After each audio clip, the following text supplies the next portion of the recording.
I love Drawn to Death. I love the world, I love the fiction, I love the art style. Just like Twisted Metal and God of War represent a very real part of me, I think Drawn to Death does as well, and I love it very much. Welcome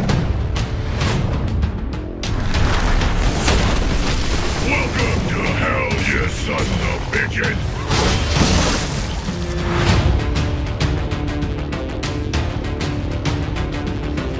Drawn to Death is a third-person, competitive, multiplayer-only, hybrid shooter/brawler, and it is set entirely inside the pages of a high school student's notebook. So he's stuck in class, bored out of his mind, this real creative kid, and he basically starts drawing and just doodling away and sort of creating this world on paper. And in the game, you actually get to go into that world and have these amazing tactical, action-packed fights inside this kid's notebook. Step it up, you stupid fucking baby! You know, setting the game in the notebook at a surface just gives us unbridled creativity. Any level we can think of, any weapon, any character basically has a home in this game. The idea for us is it's a 4-player max shooter brawler. And the reason is if you look at games that you can really get your head around the competition, knowing their tactics, knowing what they're doing, knowing their position on the battlefield, it's less about dropping you into sort of just a chaotic blender of action and instead saying, you know, we want smart players. We want to create a game that really is rewarding you for thinking and being great with reflexes at the same time. I love it when you learn who you're fighting on the battlefield, when you actually start to get into the nuance of the gameplay. And let's say I'm playing Diablo Tijuana and her character on the battlefield is Johnny Savage, who she's really good against in the sense that when he sends the Devil's Riff at her, she can actually kneel and suck the demon into her and grow 3 times as strong as she normally is.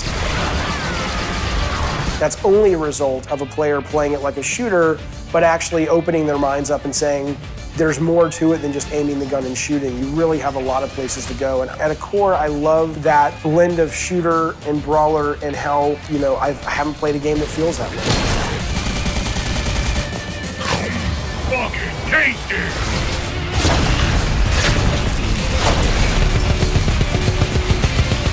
You did okay, I guess. I mean, 3rd place. Obviously, the tech has changed, the size of the teams has changed, how we get our games out to the public has changed, but ultimately what never changes, I think, is always chasing that North Star that is fun and always chasing that elusive achievement of engaging a player. I think back to to me being right out of college with graph paper and whiteboard going, how is this level going to be fun? What's different about this than what's already on the market? Our goal is to build a great game first, but then a really cool universe on top of that, that players who are into it can kind of get a lot of, joy discovering.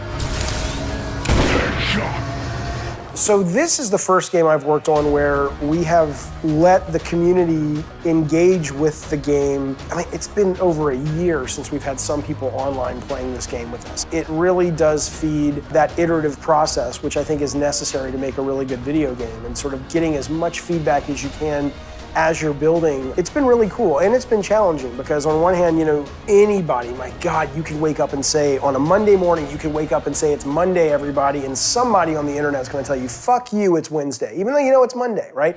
There's always a contrarian out there, and we don't look at ourselves as short order cooks who are just sort of like, okay, development team, we like this, we don't like this, make the change. We have a very specific vision that we're following, but part of that vision is, taking great feedback that comes in from the community and sort of doing that while we're making the game and folding that into the process through the private access, I think has made the game so much better.